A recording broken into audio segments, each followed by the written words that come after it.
অল্প কিছুদিন আগে মার্কিন প্রেসিডেন্ট ডোনাল্ড ট্রাম্প ভারতকে ডেট ইকোনমি বলে অপমান করার চেষ্টা করেছিলেন।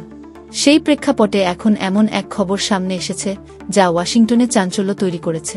ভারতের রিজার্ভ ব্যাংক তথা আরবিআই একাধিক বড় অর্থনৈতিক ও কৌশলগত পদক্ষেপ নিয়েছে, যা শুধু ভারতীয় রুপির শক্তি বাড়াবেই না, মার্কিন ডলারের একাধিপত্যকেও সরাসরি চ্যালেঞ্জ জানাবে। রুপিতে বাণিজ্য সহজ, বিশেষ রুপিভস্ত্র অ্যাকাউন্ট খুলতে আরবিআইয়ের অনুমতি লাগবে না। আরবিআই সম্প্রতি নিয়ম বদলে দিয়েছে। এখন থেকে অনুমোদিত ডিলার ব্যাংকগুলোকে বিদেশি করেসপন্ডেন্ট ব্যাংকের জন্য এই স্পেশাল রুপি অ্যাকাউন্ট খুলতে আরবিআইয়ের আগাম অনুমতি নিতে হবে না। এর ফলে রুপিতে দ্বিপাক্ষিক বাণিজ্য দ্রুত ও সহজ হবে এবং রুপির আন্তর্জাতিক প্রসার আরও বাড়বে। আগে বিদেশি অংশীদাররা রুপিতে লেনদেন করতে চাইলে এই স্পেশাল অ্যাকাউন্ট খোলার জন্য আরবিআইয়ের প্রাজর অ্যাপ্রুভাল লাগত। নতুন নিয়মে ব্যাংক নিজেরাই এই অ্যাকাউন্ট খুলতে পারবে।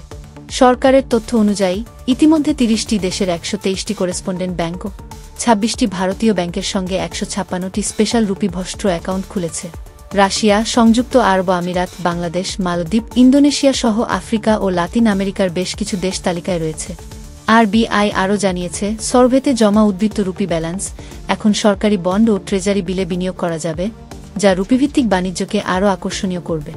এই ব্যবস্থায় ধরুন ভারতীয় এক আমদানিকারক রাশিয়া থেকে ১০০ রুপি মূল্যের পণ্য আনলেন, সেই টাকা ভারতের কোনো ব্যাংকে রুপিতেই জমা হবে।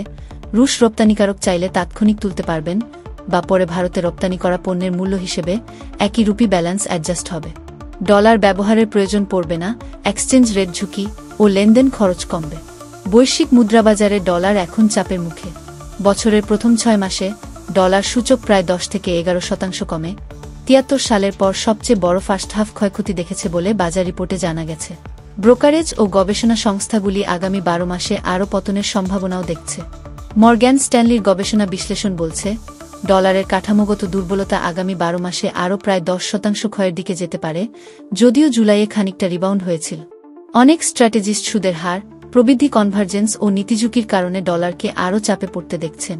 ট্রাম্পের ডেট ইকোনমি মন্তব্যের জবাবে আরবিআইয়ের গভর্নর ভারতকে বিশ্বের দ্রুতবর্ধনশীল অর্থনীতি বলে আখ্যা দিয়েছিলেন। তারপরেই ধারাবাহিক নীতিগত পদক্ষেপে রুপির আন্তর্জাতিক উপস্থিতি বাড়ানোর বাস্তব উদ্যোগ দেখা যাচ্ছে।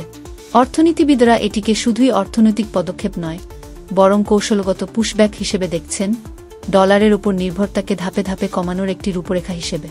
সামগ্রিক চিত্র হল ডলার দুর্বল ও রুপির আন্তর্জাতিকীকরণের নিয়ম, সহযোগিতা জোরদার এবং রুপিতে বাণিজ্যের পরিধি বাড়াতে ইনফ্রাস্ট্রাকচার নীতি দ্রুততর করা। এগুলো মিলেই ভারতের নয়া অর্থনৈতিক আত্মবিশ্বাসের প্রকাশ ঘটাচ্ছে। আপনাদের কি মনে হয়, আরবিআইয়ের এই সিদ্ধান্ত কি পারবে ভারতের রুপিকে আরও মজবুত করতে, নাকি এর ফলে আরও চাপ তৈরি হতে পারে? জয় হিন্দ।